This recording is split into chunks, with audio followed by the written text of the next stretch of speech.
Between 1962 and 1973, helicopters carried out over 900,000 medical evacuations in Vietnam. This is their story and the story of the wounded as they were taken care of during that war. The film itself is from the U.S. Air Force and tells the story of Operation Dustoff, Dustoff being the way they were evacuated. There are times when only the heartbeat of a man tells us feels.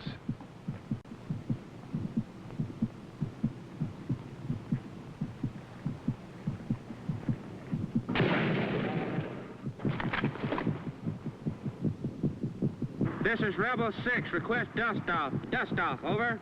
This is Rebel 6, request Dustoff. Request Dustoff. More than 6,000 times last month, this call was heard and answered across the jungles, mountains, and rice paddies of Vietnam. Dustoff 3-1. Dustoff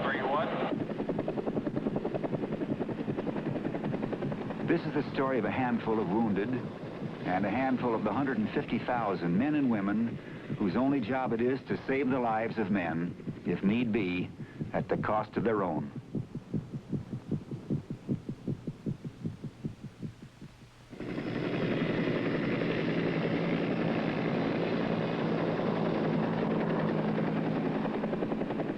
Central Vietnam, and a province believed vital for the security of Saigon. After many days of quiet, ominous sniping, our position is threatened. A patrol has been ambushed and is tied down. This is a war fought on the ground by troops brought in and out by helicopter, for we control only the land we stand upon. The front, as it has been understood in other wars, is where you are facing at the moment.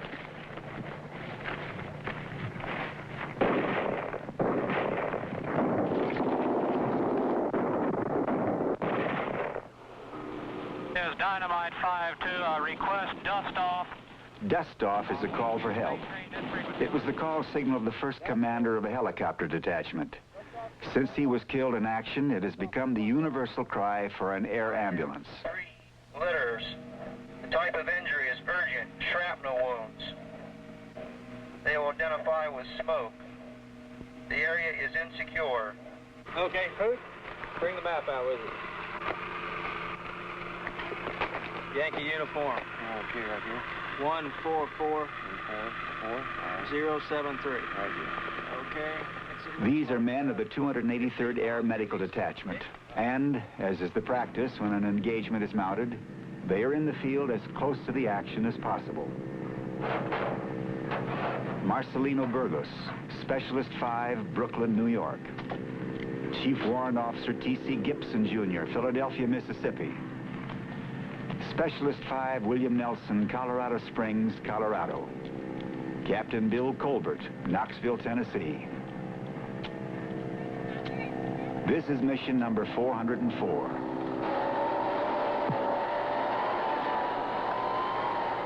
Tuned to our radio frequencies, the Viet Cong can and do imitate our procedures, ambushing our rescuers. It isn't until the helicopter is within rifle range that its crew can be certain who awaits them. And they are further disarmed. Since they exhibit the Red Cross, they may carry weapons only for the protection of their patients, not for themselves. I want to tell them back there, Burgos, we're going to have to switch because they have mass casualties up here. And we got to get up there and get them. Got 4 west. I got to check this out. I think I may have a unit in there now. This is Mustang 3-3. Get off the air for approximately 02. We have a Dustoff in progress. They're on this push. Out. Bobcat Bravo 5, Dustoff 3-1, over. This is Bravo 5. Roger, we can hear you now, over. Roger, I'm above the clouds at this time. I have an APC with a panel marker on it at this time. If you could confirm that it is one of yours, will come down through a hole, over. This is Bravo 5. We prefer to use smoke. We've got quite a few down here with markers on, over. Roger.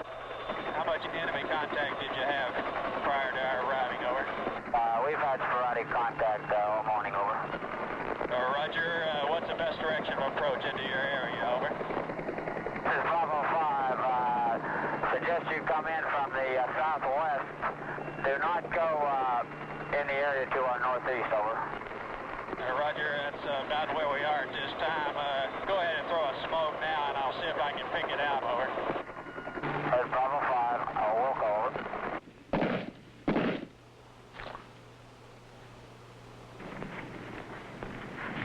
Here's Bravo 5, have you located our smoke, over? Yes, 3-1 negative. Bravo 5, Dustoff 3-1, we're coming down through a hole, so if you could keep smoke in the area until we locate it, we'd appreciate it, over. Roger, we have purple smoke, is that affirmative? This is Bravo 5, that's affirmative, over. Roger, keep smoke in the LZ at all times, we'll be approaching low level, over. This is Bravo 5, Roger, we've got you located. Go ahead and come in from the southwest now, over.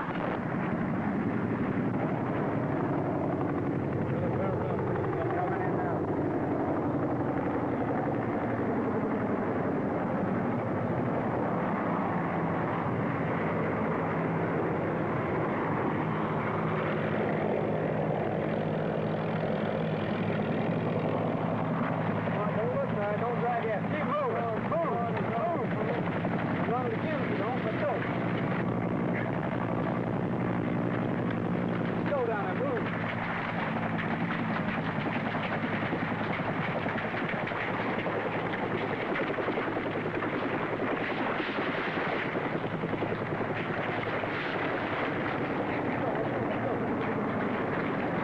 Don't get too close to him. Keep your head down.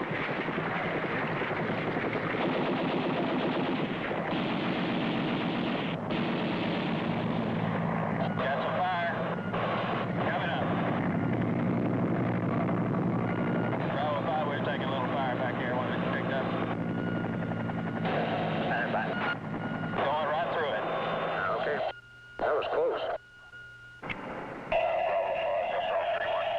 3-1, Bravo 5.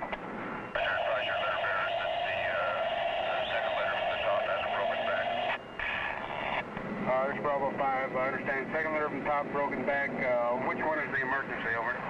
One on the bottom. Bravo 5, roger. Out.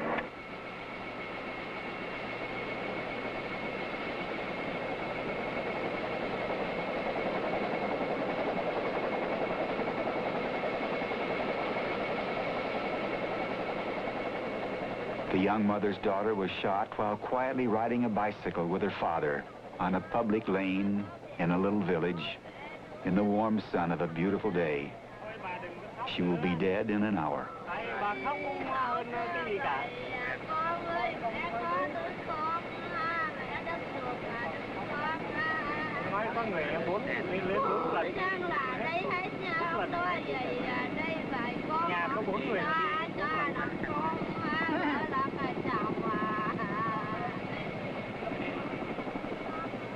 Four members of this family have died this afternoon between noontime and dinner.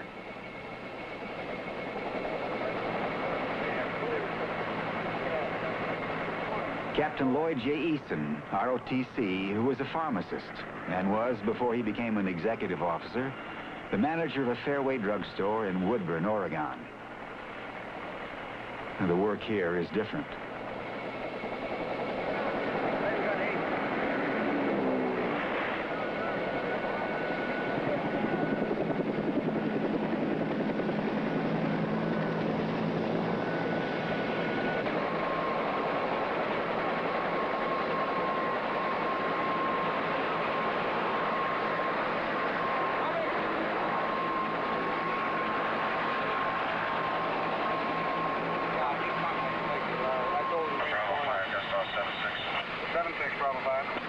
Dustoff 70, I'll be with your patient in about 15 minutes. I have 3 litter aboard and 3 ambulatory. Also contact Robin Hood and get a tanker down there to refuel me, because I'll be heading out to another hospital.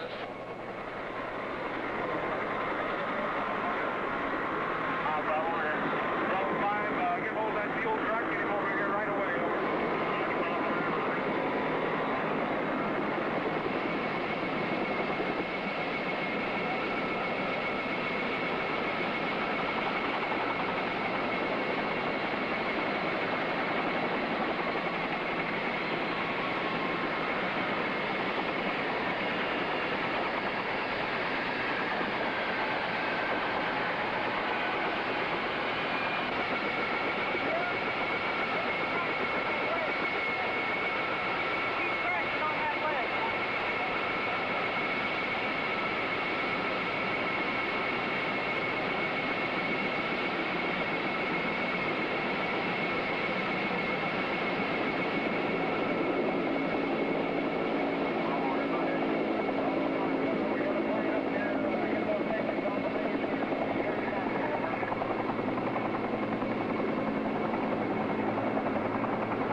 his way. 581 055. The element call sign on the ground will be Alpha, Mustang Alpha 5. They'll throw the smoke for you. Over. Mustang Alpha 5, Dustoff 3-1, over. 5, over. Roger, it's 3-1. We should be in your location at about 02. Could you throw smoke for us now, over? Mustang Alpha 5, roger, over.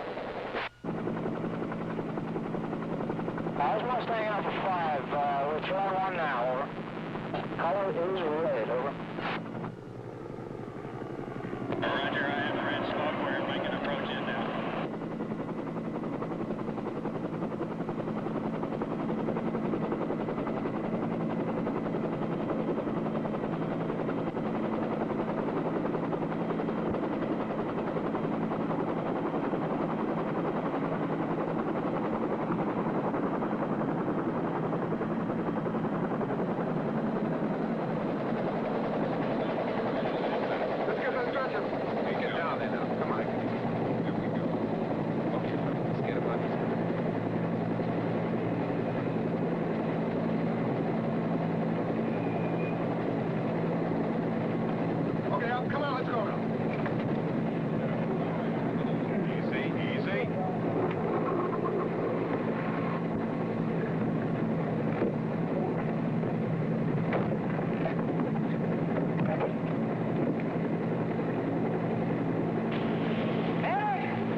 Cyclone 65, Dustoff 3-1.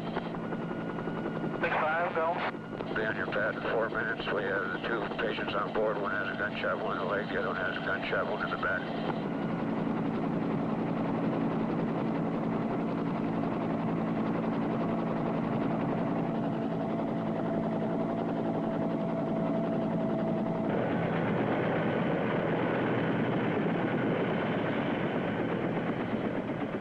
Dennis Aldrich, while performing his daily chores as a foot soldier, stepped upon a claymore mine. A metallic fragment entered his left flank. It shattered his spleen, destroyed part of his kidney, went into and is lodged in the left upper lobe of his left lung. 16 minutes later, he is here. Blood over here. Hey, hook up that blood. Come on, let's go, Rolf. Come on, people. Come on.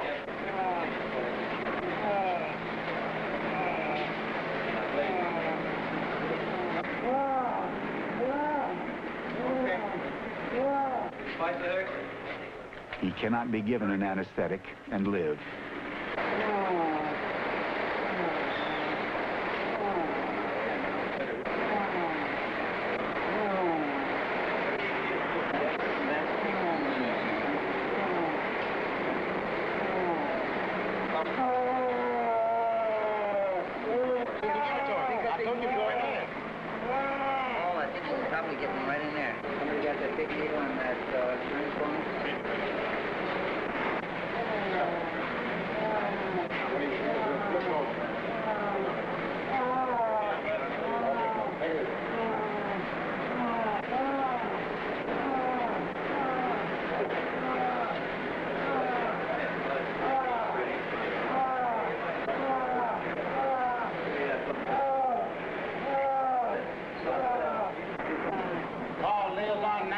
I need oxygen. You don't care how you do it. Get in there. 18 gauge needle.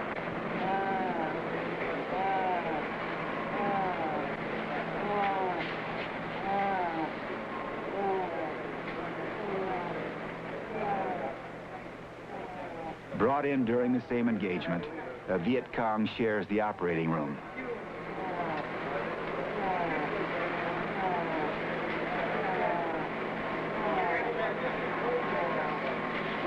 Got breast arms up to here.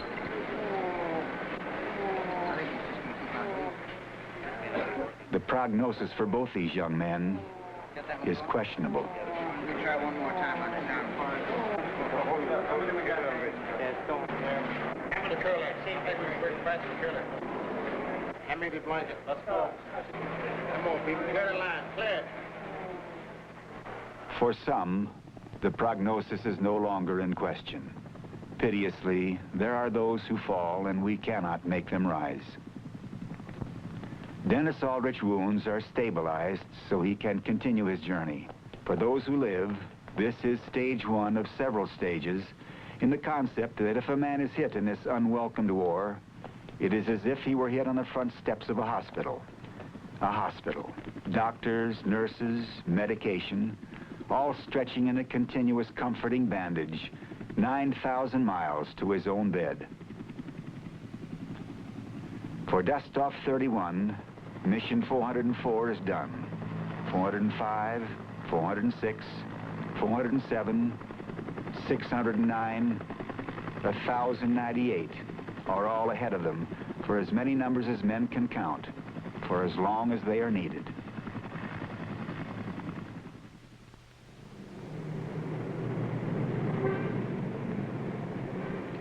In Saigon, in a remodeled and guarded apartment building, are the headquarters of the Far Eastern Joint Medical Regulating Office. It is staffed by the Navy, the Army, and the Air Force. It is from here that the life of the casualty is guided to the hospital best equipped to handle his particular injury, to the doctor best prepared to heal him. Regulating in Saigon. I've got 2 add-on and a change in destination. Aldrich, that's A-L-D-R-I-C-H. Initials, Dennis D-H. Dennis H, that's right. Wound, left back. From the heart of the injured, through the fingers of the teletype, the world knows a soldier has been struck down. His rank, his condition, his needs are noted. And over the globe, hospitals are alerted. Aircraft are sent to bring them together. The center of this protective network is the briefing room at the Scott Air Force Base in Illinois.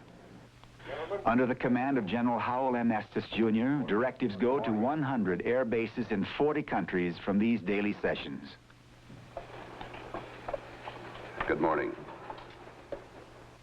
Good morning, sir. There are 33 C-141 missions moving, which include 19 channel traffic, 8 special missions, 4 air evac, and 2 embassy flights.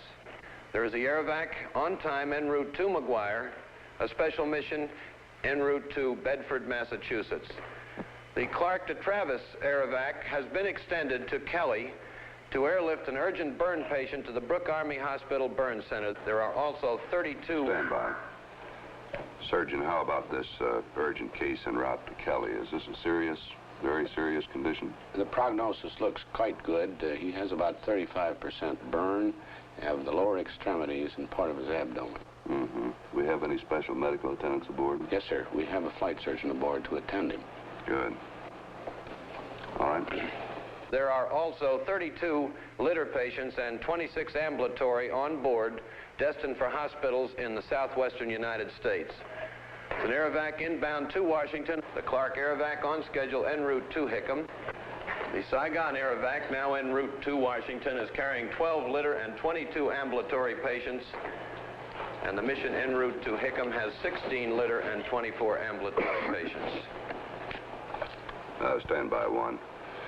Surgeon, since we started that direct run from Saigon up over the northern route into Andrews, have we had any particular expressions from the patients as to whether any of those legs are too long for them?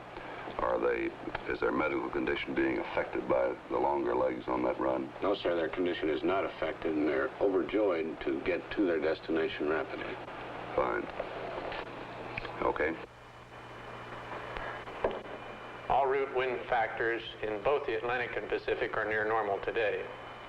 Scattered thunderstorm activity also throughout the Philippines, with rain showers at most of the island stations.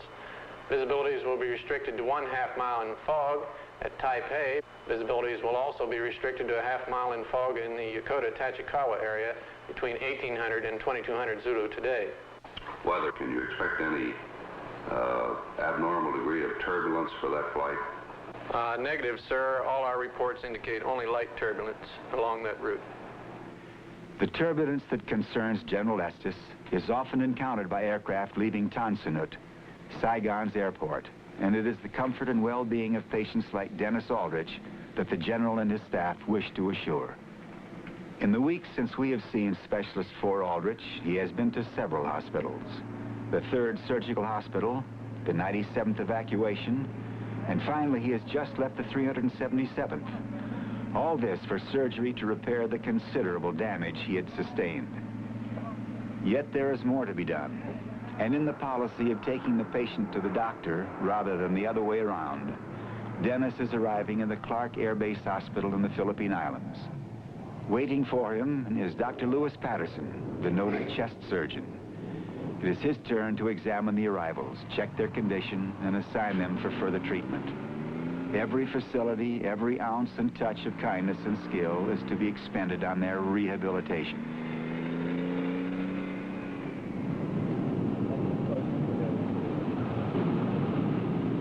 There is barely a moment when they are permitted to forget this. What's your name? What's that? Spell? How long ago were you shot? Last night. Last night. Last night. Feeling pretty good? Take the trip all right? Okay. You'll be going to war as well.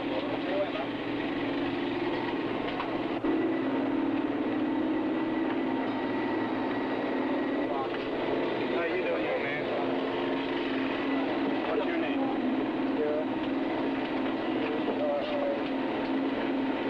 When did you get here? What? February. February? No, when did you get injured?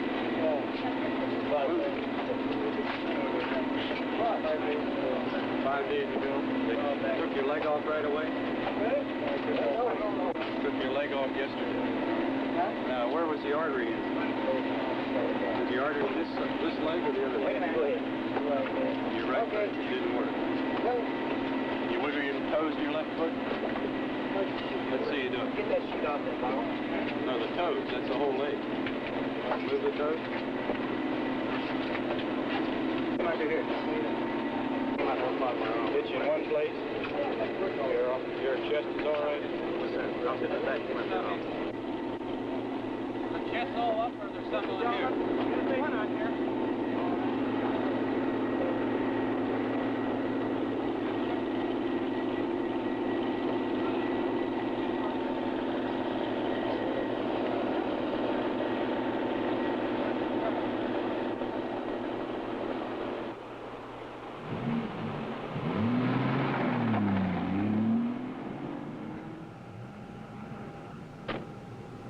You can't help but feel some apprehension about, are we going to be able to manage these boys? It's going to be a problem we haven't met with before.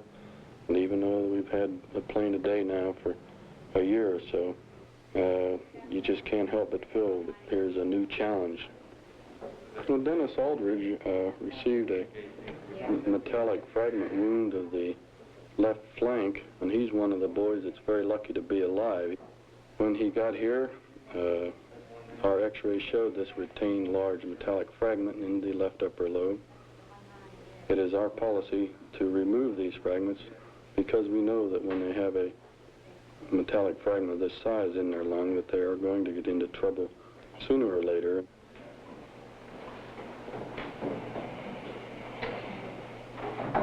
The injuries in this war are different than previous wars from one aspect, and that is the velocity of the missiles. The M14 rifle, for example, is much faster than the missiles of the previous wars. And this imparts an awful lot of energy as it passes through the body, killing tissues at quite some distance from the actual path of the missile. Yeah.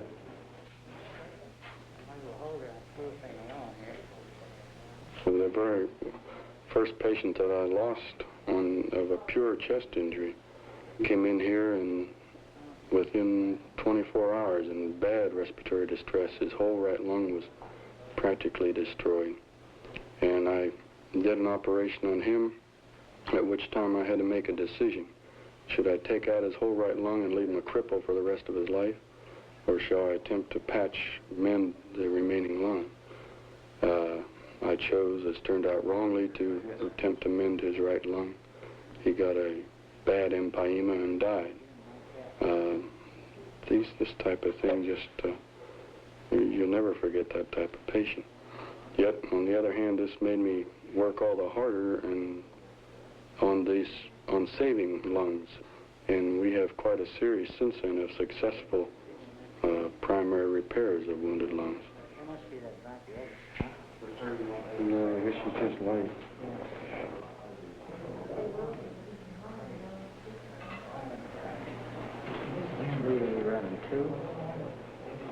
When you really stand back and have time to stop and think, it's just such a tremendous waste of human lives and human limbs, and so much suffering involved. My only hope is that it's worth it all. Looks like the ground is pretty good.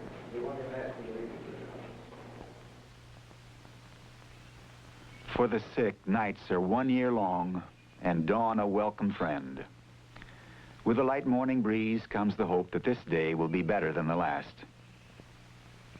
It is 3 days since Dr. Patterson went exhausted from his operating room, having met the challenge, which in all our hospitals has resulted in returning 99% of our casualties to life. These first unaided steps are a quiet victory for all those who have held Dennis' future in their hands. Though the journey is not over for this battered boy, he is on his way. Air Force nurses Captain Dorothy Brooks and Marge Selger, specially trained to man an air hospital. It was a little later before they got home and to sleep. It's now not yet 6 a.m. Their days are not measured in hours, for they are a special variety of caretaker and are on constant call. Today's evacuation from Clark, through Japan to the United States, is to be theirs. 25 patients, including Dennis Aldrich, are to be prepared by the hospital nurses, the flight captains, and the doctors for stage 3 on the journey to recovery. Morning, Dennis. How are you this morning? Hi. Feeling like going home yet? I'm ready anytime. How's that arm doing? That's pretty good. Move it around a little bit. See you move that shoulder. Ready to go about 10 rounds? I don't know about 10 rounds, maybe 5. Maybe 5, huh? But don't be too good. We're liable to send you back over there. Oh, I don't think I'd feel very good. You don't think you'd like that? No. Had enough of the VCs? Oh, for a little while, anyhow. Raymond Hagel, upon whom a bunker fell, and who is now a paraplegic. Good morning, how are you? Fine, ma'am. Fine. I'm Captain Brooks. I'm one of the flight nurses that's getting today's flight ready that you're going home on. Just came by to say hi, see if you have any questions or problems, and tell you a little bit about your trip. Do you have any questions offhand? No, ma'am, I'm ready to go. Okay, fine. How long have you been on this frame? A little over 2 weeks. Okay, so then you are used to being on it and being turned on it. Yes. Are you able to move your arms at all so that you can feed yourself? Yes. Okay. Do you usually eat on your back, or do you prefer on your stomach? Back. On your back, okay. We will be transporting you on this frame, and we will be turning you in flight on this. Is there any particular position that you're more comfortable in? I like to put on the back, too. Okay. Fine, then we can turn you, say leave you on your back for a couple of hours and then turn you onto your stomach for an hour just to get you off your back for a short while. Where's your home? Philadelphia. So is mine. I'm right outside of Philadelphia. You have to say hello to Philadelphia for me. Okay. All right? I'd like to know what sort of bandages you have. I see a wire sticking out there. Yes, the whole thing is wired together. Oh, can you move your fingers? This one doesn't want to move. You do quite well. Are you able to use that hand for cutting things or opening things? No, I cannot. Or can you eat with your left hand? Yes, I can eat with it. Kind of clumsy, but I can eat with it. We'll be glad to help you. No, I'd rather do it myself. We use a C-141A. I don't know if you're familiar with that. Oh, I believe it's the same kind of plane. Flew to Vietnam. Yeah, you probably did. They are using it to fly troops and cargo. Well, you know that it's just a big cargo airplane. Big box. Right, yeah. It's certainly not plush at all. Anything to get me home, that's all. Where's your home, Dennis, in the States? It's Wisconsin, I think. Cold part of the country. Oh, just part of that. It's good weather. 4 seasons. It's what? 4 seasons. 4 seasons. You like 4 seasons? Yes. You're anxious to get back? Oh, I'm in a real hurry to get back. There's someone back there waiting for you? No, just my family. Mother, father? Mother, father, 5 sisters, and 2 brothers. 5 sisters? Right. No girlfriends? No. You didn't leave anyone behind? No. You have to pick fine with someone when you get home. Oh, a bunch of them, I hope. A bunch of them? Yeah.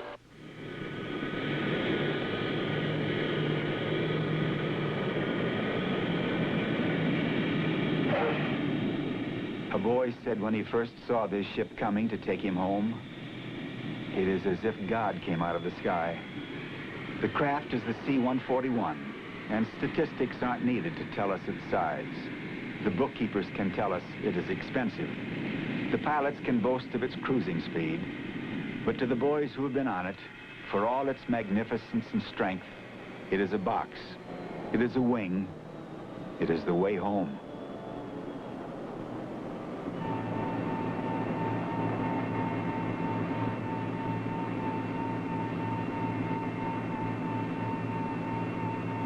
It comes in as a tightly packed warehouse, a cargo vessel. In an hour and a half, it can be unrecognizable. Its function, its character, even the way it will be flown will be radically altered.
Now the flying warehouse will be transformed.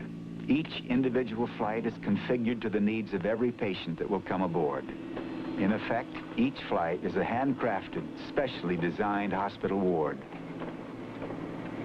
The conversion starts with the placement of the comfort pallet.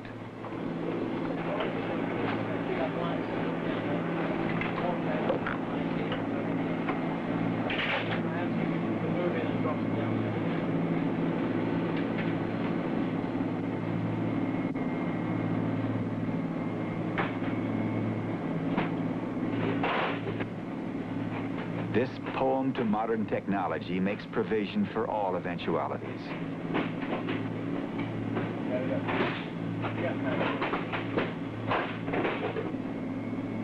Seats for the ambulatory patients, and for those still on litters but well enough to try to advance to an upright position before they get to their people.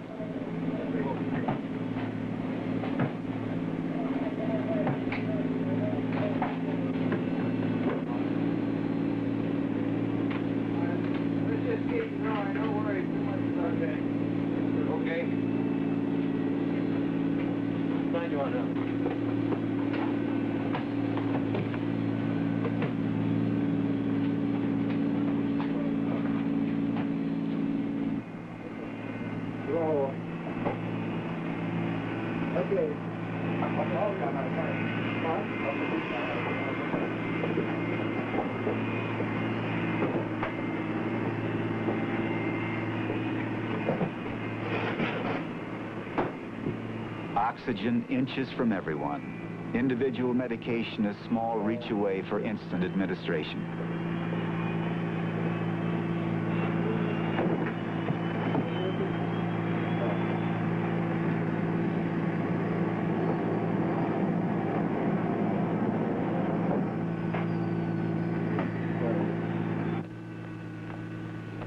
Coming aboard to take her post with Captains Brooks and Selger is Major Lola Ball, chief nurse of this division. Once a month, as supervisor and instructor of her wing, she travels this route. Unless there are most unusual circumstances, there is no doctor aboard, and the chief medical officer is the nurse in charge. On this flight, it is Captain Dorothy Brooks. We have 6. There's 4 located here and 1 on each side in the rear. How much oxygen do we have on board? We have 60 liters plus, ma'am. Okay. How about walk-around bottles, Sergeant McIntosh? We have 7 walk-around bottles and... Okay, does everybody on the crew have their masks? Yes, ma'am, they'll be hooked up later. Okay, fine. You'll see that they're hooked up before we take off. Right, ma'am. Okay. We will put the striker patient here, and the rest of it will be as is. I think if this is complete, I think we can go ahead with the loading. We will start with this patient here and just follow through. Load this side, and then we can load the ambulatory patients while we're loading here. Yes, ma'am. Okay, fine. I'll check with Captain Salter and see if she's ready, and then we can go. Okay. Here, I'll give you this load plane. All right, thank you very much. Are you all set? You ready to load? Yes, I'm ready to load. Okay, let's go.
Clark Tower, Evac 40627. Now we're approaching the run-up area. Will we be cleared on?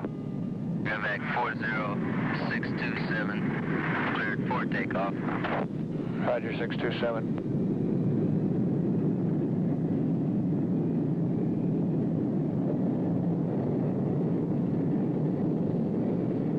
Its pilots are trained around the slogan, patients aren't cargo, patients aren't passengers, patients are patients.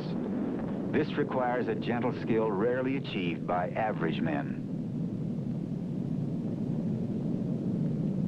When you see a plane filled with young men who have been severely, traumatically, and suddenly injured by the effects of war, probably most of them are just from home for 6 months, a year, the first time away from home. The basic feeling really is that I'm not there. I could be, but for the grace of God.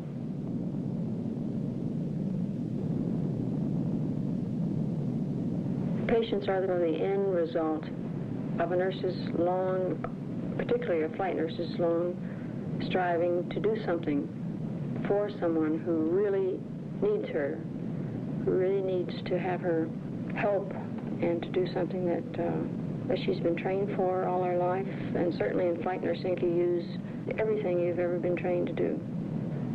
Very often you use all of this in one flight.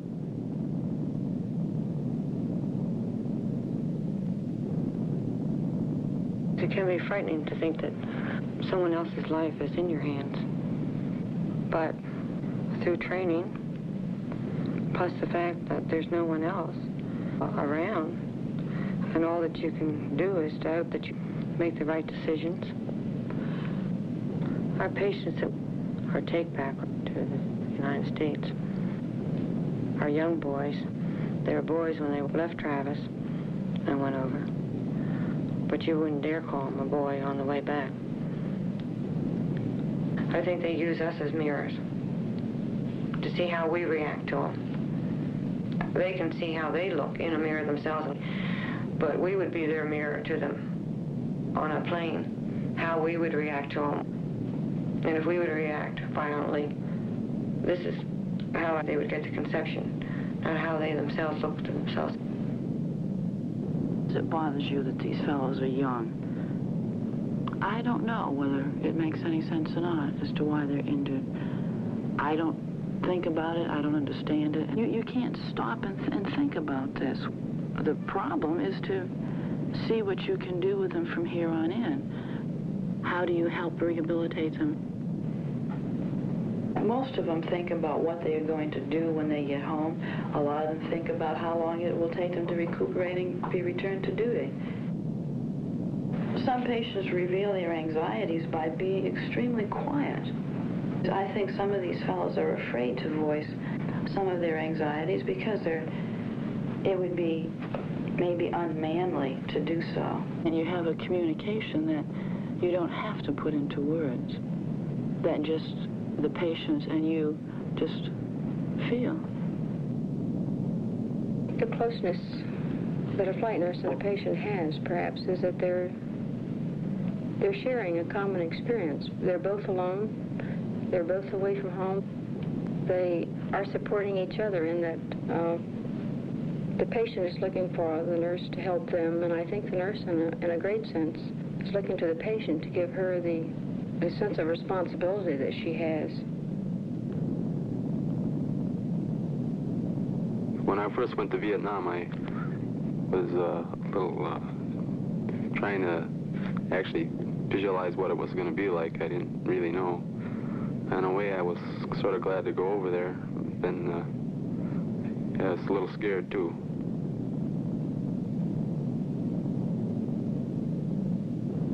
Gently cradled now, warmed by affection and care, the men in their hospital fly from the world of war to the sweetness of home. The night is no longer the enemy's ally. Sunset brings healing sleep, reflection, remembrance. Sometimes you dream you see somebody getting hit or something that happened before and you remember it in your dreams. So I've had several dreams where actually I just almost relived something that happened before. This was after I was hit. Well, our platoon was selected in that morning to go out on a patrol, just a search and clear type patrol. And it was a hot, humid day, and the ground was all wet, the rice paddies were flooded. I just walked across the rice paddy dike and was walking into the water. The water was fairly deep, just about up to my knees. That I felt myself getting hit and then heard the explosion. And then I was thrown to the ground during the explosion. I heard people yelling for the medic. Some of the other guys ran over and pulled me up out of the water and got me back to the dike where it was dry.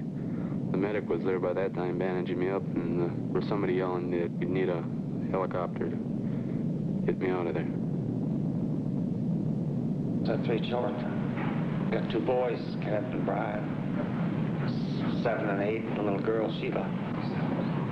Last time I saw him was a year ago December. Well, shouldn't be too long.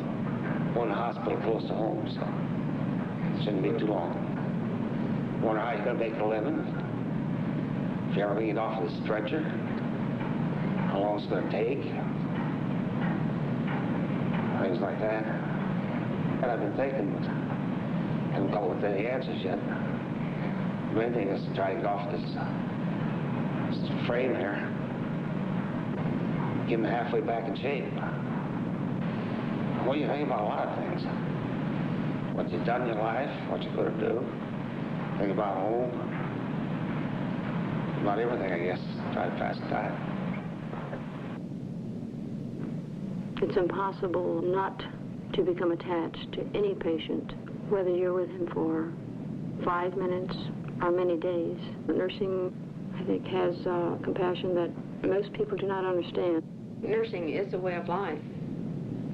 It's, as a soldier would be a soldier. Nursing is a way of life for nurses.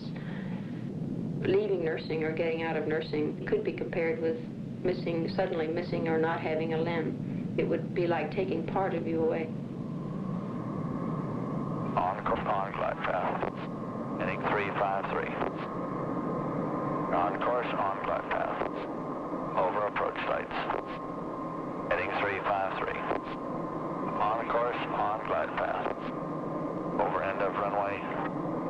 Thank you very much, GCS. Very good run. 27, roger. Continue taxiing straight ahead. Turn left at the next blue lighted intersection. Follow me. We'll assist in parking. Do you remember them? You don't always remember every face and every name, but you do remember specific ones. You remember conversations, looks. Leaving a patient or having him leave you is sort of like leaving part of your family.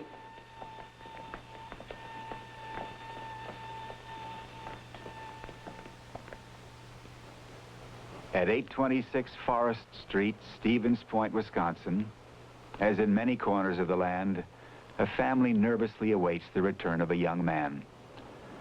The boy need not be a hero. He need not be a prodigal son. He need only to have done his job. He need only return safely, for every surviving soldier is a hero.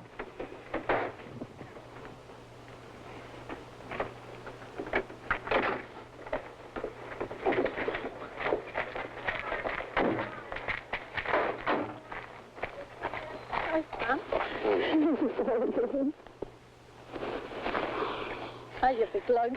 All right.